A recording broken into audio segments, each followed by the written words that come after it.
Selamat pagi Bu Fani. Ya, selamat pagi Bapak. Ya, terima kasih ya sudah mau menyempatkan waktunya untuk bertemu. Nah kali ini kita akan melaksanakan percakapan praobservasi ya, praobservasi untuk proses pembelajaran kelas. Proses observasi ini adalah kita akan melakukan supervisi akademik nanti berbasis teknologi. Jadi nanti diharapkan setelah kegiatan ini Bu Fani bisa meningkatkan diri Bu Fani terkait dengan area-area yang mau dikembangkan oleh Bu Fani. Ya, ada yang mau ditanyakan? Tidak ada. Tidak. Bisa kita mulai? Tidak bisa. Nah, baik. Nah, di sini ada beberapa instrumen ya. Di sini ada beberapa instrumen, khususnya untuk instrumen tentang catatan partisipasi. Di sini perlu saya sampaikan bahwa tujuan dari kegiatan kita pada saat ini adalah kita akan melakukan catatan observasi sebelum nanti Bu Fani akan dilakukan observasi di kelas. Ya. Jadi sebenarnya percakapan observasi ini ya supaya mengetahui kesiapan Bu Fani terkait dengan nanti apa yang mau ditingkatkan atau yang mau ditanyakan ketika nanti diobservasi di kelas. Baik, Bu Fani. Nanti ketika mau diobservasi ya, menurut Bu Fani itu area mana dari proses pembelajaran yang akan dilakukan oleh Bu Fani itu yang mau dikembangkan oleh Bu Fani? Kalau dari saya di dalam pembelajaran itu yang mau saya kembangkan areanya itu dalam segi penyampaian materinya. Nah, jadi penyampaian materi itu yang ingin saya kembangkan. Nah, bagaimana saya bisa menyampaikan materi yang baik, materi yang bisa mudah dipahami oleh siswa. Nah, jadi bagian itu yang ingin saya kembangkan. Oke, bagian itu. Sekarang dari alasan menurut Bu Fani, alasan Bu Fani mau penekanan terhadap penyampaian materi kenapa? Karena untuk di kelas saya itu muridnya itu tidak semuanya cepat untuk menangkap materi pelajaran. Jadi menurut saya dibagi dari diri saya sendiri yang harus bisa mengolah lagi materi itu supaya bisa mudah dipahami oleh siswa. Nah, mungkin kan salah satu penyebab siswa itu belum paham itu mungkin salah satunya ada dari saya, mungkin penyampaian materi saya yang kurang jelas atau bahasanya yang terlalu tinggi. Nah, jadi mereka itu tidak paham. Nah, jadi menurut saya itu salah satunya materi siswa yang belum paham itu tadi. Siswa itu sulit memahami bahasa yang saya sampaikan. Kemudian penyampaian materi saya yang masih kurang jelas. Nah, menurut saya itu yang menjadi penyebabnya. Oke, baik. Nah, di sini Bu Fani ini nanti fokus untuk pengamatan atau observasinya itu tentang penyampaian materi nanti ketika Bu Fani melakukan proses pembelajaran di kelas. Nah, menurut Bu Fani, apa strategi yang mau dilakukan oleh Bu Fani sehingga nanti keterlaksanaan dari penyampaian materi yang seperti disebutkan oleh Bu Fani tadi bisa berjalan dengan lancar. Menurut Bu Fani, apa strategi yang mau dilakukan oleh Bu Fani? Salah satu strategi yang menurut saya bisa untuk digunakan dalam penyampaian materi itu tadi, salah satunya menyiapkan RPP-nya. Nah, itu kan pada malam sebelum saya mengajar itu saya runtuh terlebih dahulu apa saja langkah-langkah pembelajaran yang ingin saya terapkan di kelas nanti. Nah, kemudian saya mendalami lagi, mempelajari lagi bagaimana materi yang saya sampaikan itu. Nah, mendalaminya itu dengan cara saya mencari referensi melalui situs internet. Melalui situs internet itu kan saya bisa mencari referensi-referensi yang berhubungan dengan materi yang saya sampaikan. Nah, di situ sekaligus saya mencari cara untuk menyampaikan materi itu secara jelas. Nah, selain materinya, saya juga mencari apa namanya itu, mencari contoh-contoh yang relevan dengan materi yang saya sampaikan tadi. Nah, murid itu kan dia akan lebih mudah apabila dia mempelajari yang bermakna bagi dia. Nah, jadi saya akan mencari materi-materi yang ada contohnya dengan relevan dengan keseharian siswa. Nah, menurut saya dengan metode contoh yang relevan itu tadi itu bisa membantu siswa mempermudah dia memahami materi yang saya sampaikan itu tadi. Ya, baik. Di sini Bu Fani menyebutkan strategi yang mau diambil oleh Bu Fani terkait dengan area pengembangan yang mau dicapai Bu Fani, yaitu terkait dengan penyampaian materi. Di sini tadi Bu Fani menyebutkan akan menyiapkan KTP terlebih dahulu, di mana Bu Faninya 1 hari sebelumnya atau pada malam harinya Bu Fani menyiapkan apa saja langkah-langkah pembelajaran yang akan dilakukan atau yang akan dilaksanakan keesokan harinya. Kemudian di sini Bu Fani juga akan mencari referensi atau materi yang sesuai yang ada di internet, ya, sehingga diharapkan materi-materi atau referensi tersebut bisa mendukung dari materi yang akan disampaikan. Kemudian di sini Bu Fani juga menyebutkan Bu Fani malah mencari strategi atau cara penyampaian dari materi tersebut, ya. Barangkali ada trik atau tips yang dibagikan oleh guru-guru yang lain yang ada di internet terkait dengan strategi penyampaian materi. Kemudian di sini Bu Fani juga menyebutkan mau mencari contoh-contoh yang relevan dan bermakna, ya. Sehingga tadi Bu Fani juga mengharapkan dengan contoh yang relevan dan bermakna atau yang relate dengan kehidupan siswa, nah diharapkan siswa itu lebih dapat memahami materi apa yang akan disampaikan oleh Bu Fani. Itu seperti itu. Ya, betul. Baik. Nah, dari tempat yang disampaikan Bu Fani ini ada mau ditambahkan seperti ini? Nah, selain itu tadi kan menyiapkan materi, juga menyiapkan materi. Nah, kemudian pada proses pembelajarannya itu saya akan lebih melibatkan siswa. Jadi seperti bertanya mengenai apakah mereka mengetahui contoh lainnya dari contoh yang saya sebutkan. Kemudian saya memastikan lagi murid itu dia sudah paham atau belum mengenai materi yang disampaikan tadi. Dengan cara melakukan feedback tadi, tanya jawab. Tanya jawab itu sekaligus untuk mengetahui pemahaman siswa tadi. Atau yang lain? Saya itu saja. Ya, tapi di sini Bu Fani menyebutkan ada tambahan ya terkait dengan strategi mau dipersiapkan gitu dalam proses pembelajarannya nanti. Bu Fani mau sepenuhnya melibatkan siswa secara aktif dalam proses pembelajaran tersebut, ya. Kemudian juga di sini Bu Fani ingin juga memastikan bahwa sebenarnya siswa itu sudah mengerti atau belum apa yang disampaikan, yaitu dengan mengajukan pertanyaan-pertanyaan kepada siswa, ya, ataupun umpan balik, ya, sehingga Bu Fani bisa mengetahui ya bagaimana tingkat ketercapaian materi yang disampaikan oleh Bu Fani. Baik, di sini ada sudah ada 6 komponen ya yang mau nanti menjadi fokus dari proyek pengamatan atau yang mau digunakan oleh Bu Fani pada saat proses pembelajaran besok, ya.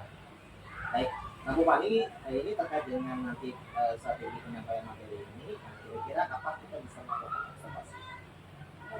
Besok bisa, karena kebetulan besok ada paksa ya, sekitar jam 9.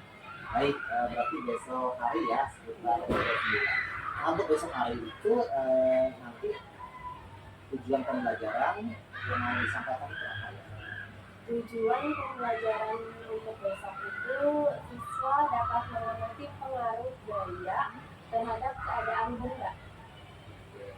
Pengaruh gaya ya. Ya, pengaruh gaya terhadap keadaan benda.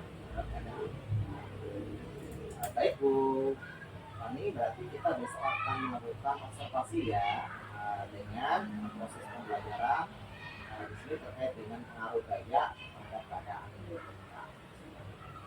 Nah, Iwan nih sebelum kita mengakhiri percakapan Pak observasi ini, ada yang mau ditanyakan atau juga ada informasi lagi untuk kami? Tidak ya. Baik, terima kasih Bu Fani dan kita akan bertemu lagi besok saat observasinya. Selamat pagi. Ya, selamat pagi. Nah, di dalam kehidupan sehari-hari itu tidak terlepas dari pemanfaatan gaya. Jadi semua atau segala aktivitas yang kita lakukan dalam kehidupan sehari-hari itu memanfaatkan gaya. Misalkan kalian menulis itu menggunakan gaya apa? Gaya otot. Kalau tidak ada gaya otot, maka kalian tidak bisa menulis. Kemudian kalau kalian mendorong meja, itu menggunakan gaya apa? Gaya otot. Nah, kemudian kalau kalian membuka buku, itu gaya apa? Nah, gaya otot juga. Nah, jadi dalam kehidupan sehari-hari kita, itu aktivitas yang kita lakukan itu semuanya menggunakan atau memanfaatkan gaya. Kalau tidak ada gaya, benda itu dia tidak bisa berubah keadaannya. Nah, kalau kita mau membuka buku, kalau tidak kita beri gaya otot dari tangan kita, maka buku itu tidak bisa terbuka sendiri. Kemudian kalau kalian mau menulis, kalau menulis kan menggunakan pulpen.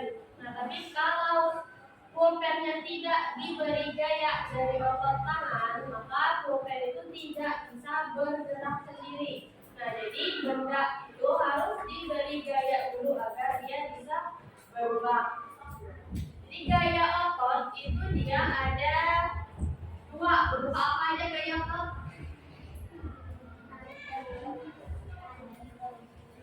Ya, gaya otot itu ada dua. Pertama,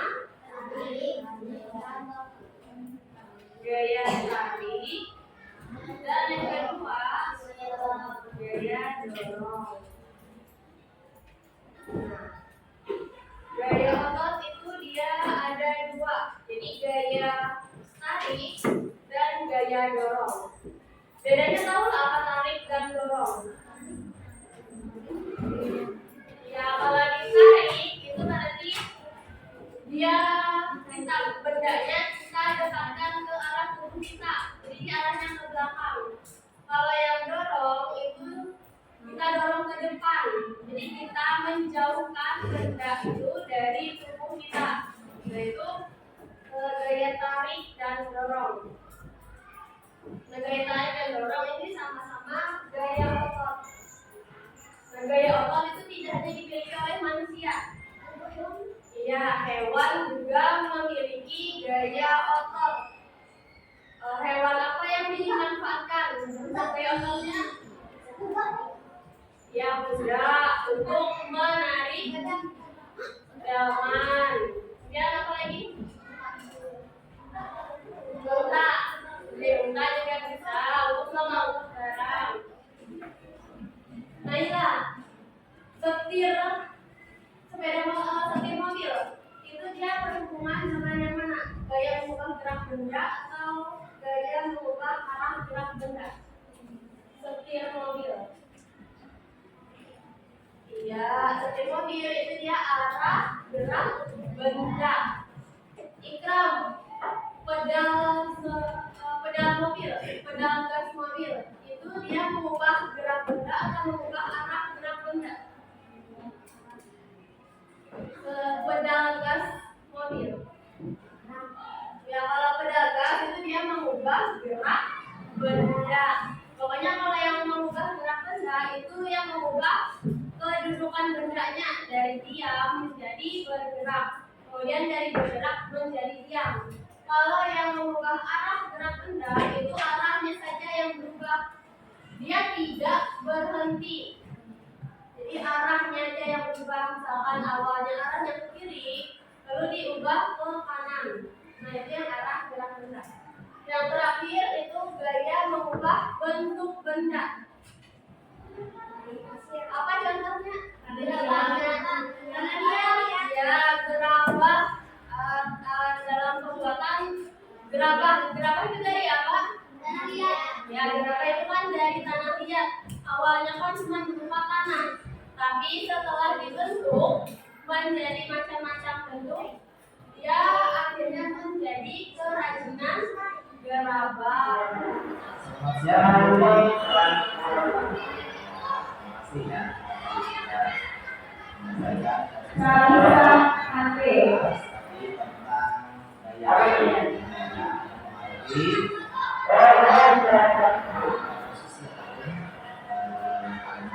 Sampai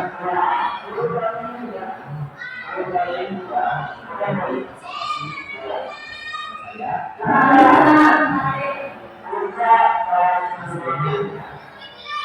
perasaan tadi setelah pembicaraan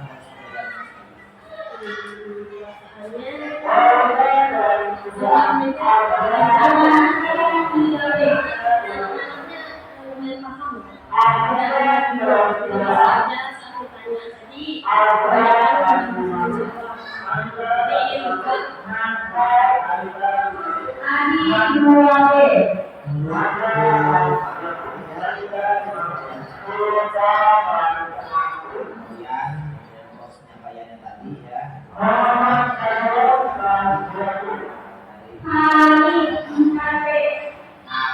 Bu Fani tadi apa yang sudah saya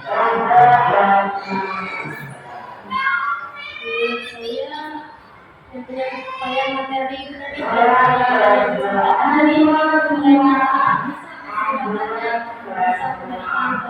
yang ini saya itu yang berjalan jadi terlihat tepat sasaran apa yang dijelaskan dalam pemahaman mereka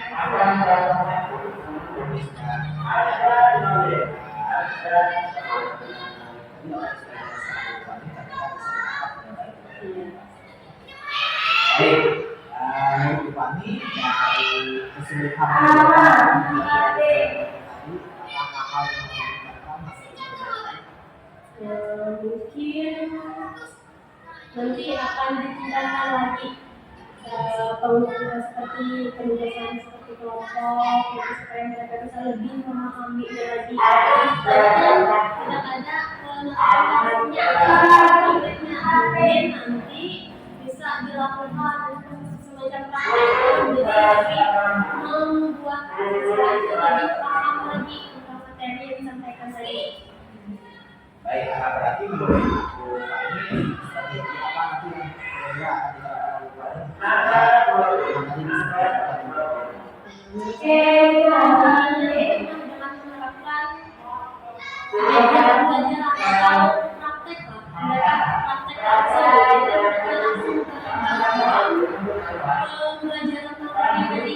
Nah, saya dengan mengadakan praktek atau praktek tadi akan lebih memahami lagi bagaimana konsep sebenarnya dari materi yang dijelaskan tadi.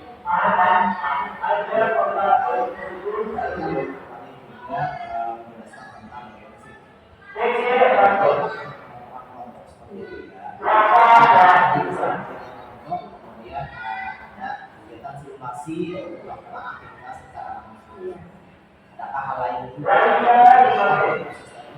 Menurut saya itu sangat sekarang saya di sini juga menyampaikan observasi tadi dari beberapa kriteria yang sudah kita sepakati bersama itu tentang bagaimana yang dan melibatkan siswa secara aktif dan kembali ke sekolah. Nah, di sini saya akan memberikan hasil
depan sudah diberikan oleh Pak.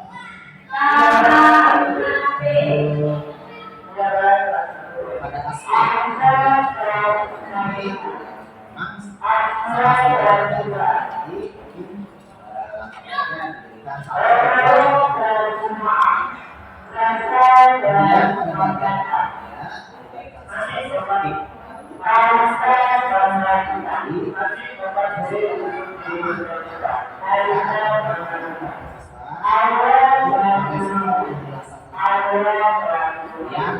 yang mau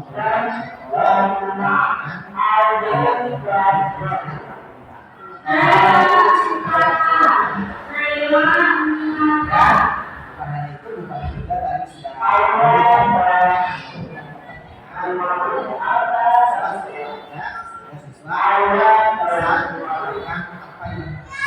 pentingkan dan mereka bersama penjelasan itu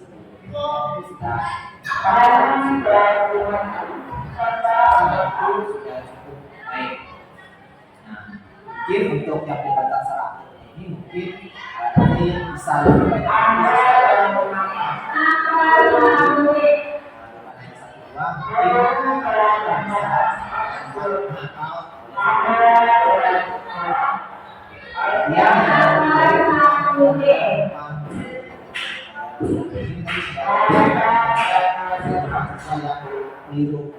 atau yang tidak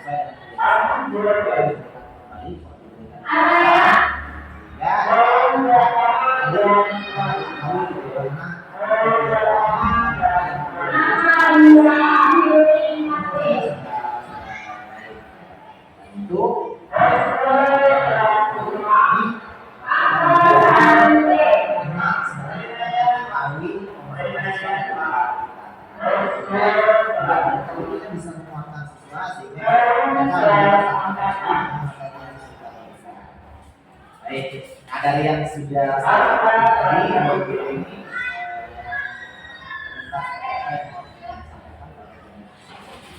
ini setuju dengan pemaparan Bapak tadi tentang yang memang seharusnya supaya lebih mengkonflikkan materi pembahasan tadi apakah menggunakan media pembelajaran atau menggunakan tadi seharusnya seperti itu mungkin kita perbaiki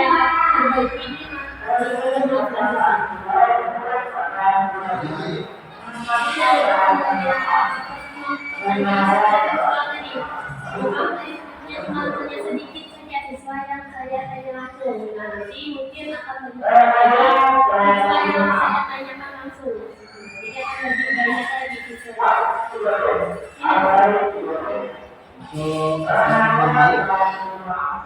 Ya, umpan balik tadi mungkin saya kurang memberikan penguatan tadi terhadap siswa yang salah menjawab tadi. Dan saya langsung melempar pertanyaan tersebut ke orang lain. Saya memberikan penguatan terlebih dahulu kepada saya menjawab soal ini. Ini nanti akan saya berbagi di pertemuan.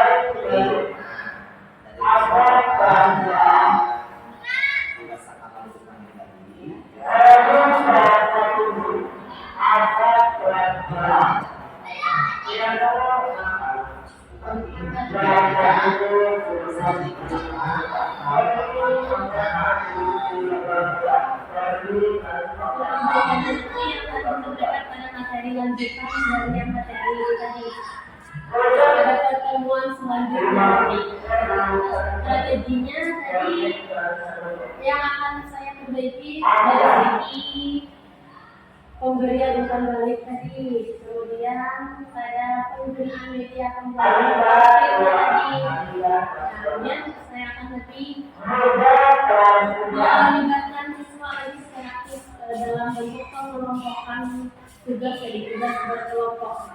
Jadi dari saya. Iya, terima kasih Bu Fani. Terakhir kami apa yang melalui proses pra-observasi, kemudian pasca observasi proses coaching seperti ini yang Bu Fani rasakan. Mungkin yang saya rasakan itu saya juga lebih tertantang untuk lebih mempelajari lagi materi yang ada ini tadi. Saya jadi lebih berusaha untuk mencari referensi lain supaya siswa itu bisa menjadi lebih paham lagi. Nah, jadi saya jadinya juga merasa harus lebih baik lagi untuk siswa. Nah, kalau supaya siswa itu dia bisa materi yang lebih baik, itu sudah pasti dari sayanya sendiri yang saya harus menguasai materi itu. Memang